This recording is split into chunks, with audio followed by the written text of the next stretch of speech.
We're rolling. Hope you can hear me, guys. Okay, so this is a quick video just taking you through what to do when you're stuck between plates on a cable machine. So some of you may find that with little movements like cable, lateral raises, rear delt flies, tricep extensions, curls, all of those movements, right, they train relatively small muscles. They might be big, but they're small in comparison to things like your glutes, your quads, and all those muscles. Now, the problem with cable stacks is that the discrepancy between the weights can be quite large. So, for example, with this cable here, if you train in PB, you know, these go up in 5 kilo increments. So you're going from 5 kg to 10 kg. And when you're doing rear delt flies, most of you or everyone should be starting on that first plate because it is a humbling exercise because, again, the rear delts are such a small little muscle. So when you find that you're doing this weight on the first pin for ages and you're like, oh, I think I can move up a weight now because this just feels so easy. Now, you're going to move up a weight and you're not going to think about it because it's just going to feel like, oh, it's 1 pin up, it's not going to be that bad. You go up. Now, you're going from 5 kg to 10 kg, which is 100% increase in what you were doing prior. So you're going to do it and you're going to think, Jesus Christ, now that's like too heavy, I can't even move. So you've got 2 options of what you can do, right? You can either do the heavy weight for as many effective reps as you possibly can, and as soon as the form starts to break down, you drop set and go back down to the lighter weight, or you just increase the tempo of the lighter weight. So if we do that first, because this is the first course of action that I will tell you to do. So for example, if we're following a 3-1-1 tempo with this, which is 1, 1, 1, 2, 3, that's a 3-1-1 tempo with this exercise, right?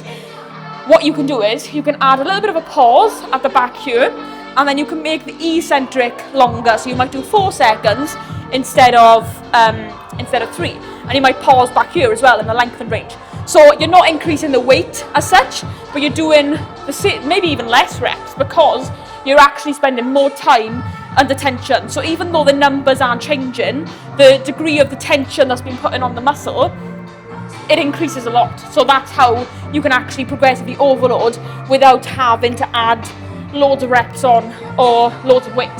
Now, if you find that that's getting ridiculous, and even when you're pausing back here, you're going nice and slow, and you're still getting to above like 15 reps, then go up a weight. So you're going to go to this heavier weight now, and you may find, again, it's going to feel a lot harder because it's 100% increase. So you may come back here, oh, okay, now that's tough. You might only get 3 or 4 effective reps with this weight. And that's fine, because as soon as you get there, you guys can do it with me. 3, 4, 5.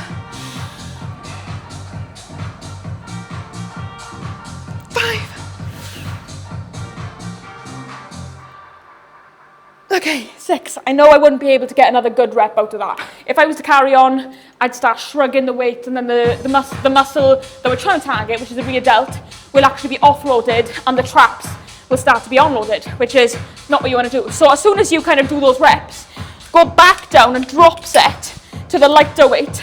So you've already got a lot of built up fatigue from those few reps you did with the heavier weight, and then you can just go back to what you were doing before.